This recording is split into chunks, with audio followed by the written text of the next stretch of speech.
There are 12 fards of a salat. We can summarize as follows. Fard is an obligation clearly commanded by Allah Ta'ala. Unless the fards of a divine command are carried out, that worship cannot be sahih, that is sound and correct. It is fard to fulfill the following 12 preconditions. 7 of these fards are outside of the salat, and 5 of them inside of the salat.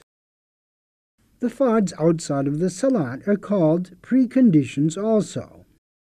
1. Taharat, purification from hadas, state of being without abdest or ghusl. The performance of an ablution by a person who does not have an ablution, and performance of a ghusl by those who are junub, that is, religiously impure.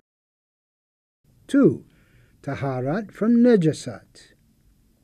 People who are to perform salat must purify their bodies, clothes, the places where they will perform salat from najasat, that is, from the things that are declared to be religiously dirty.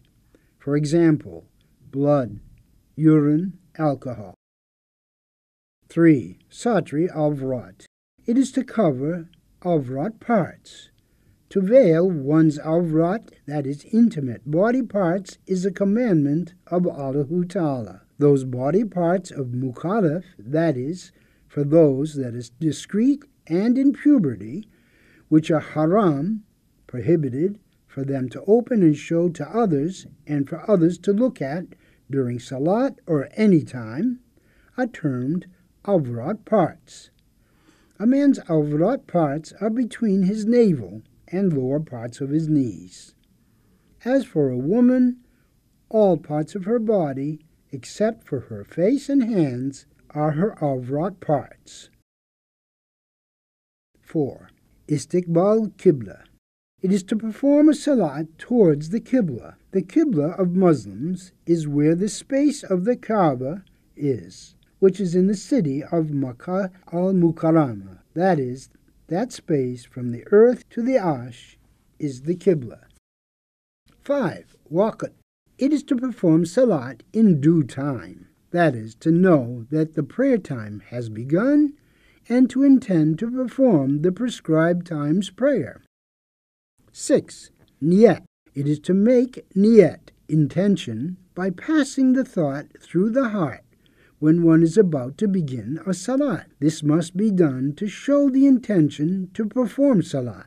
It is not considered a niyat to only say it verbally.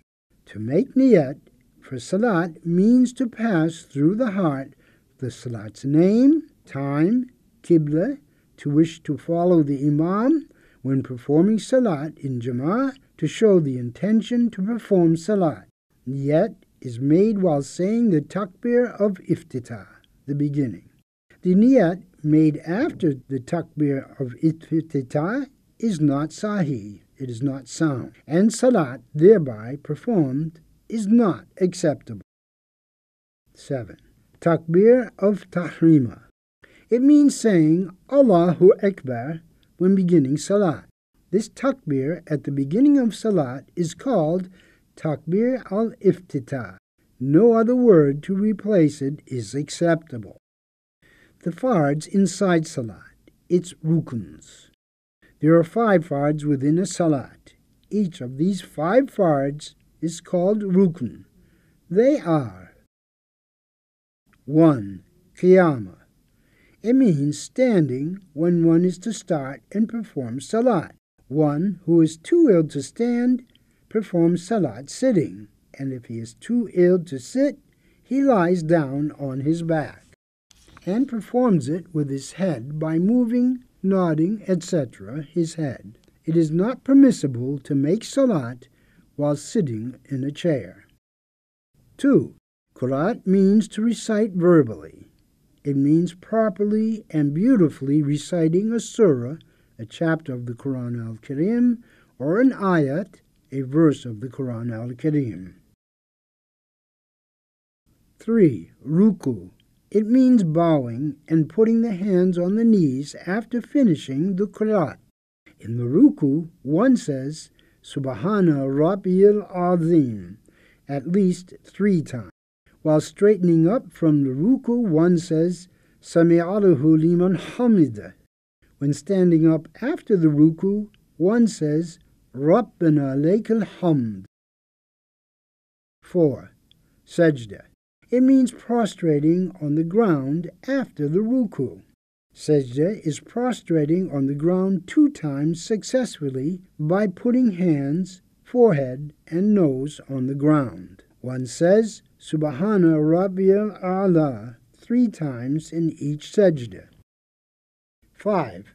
Qada al-akhirah.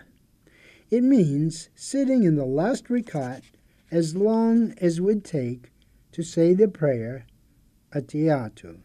This is also called the last sitting position.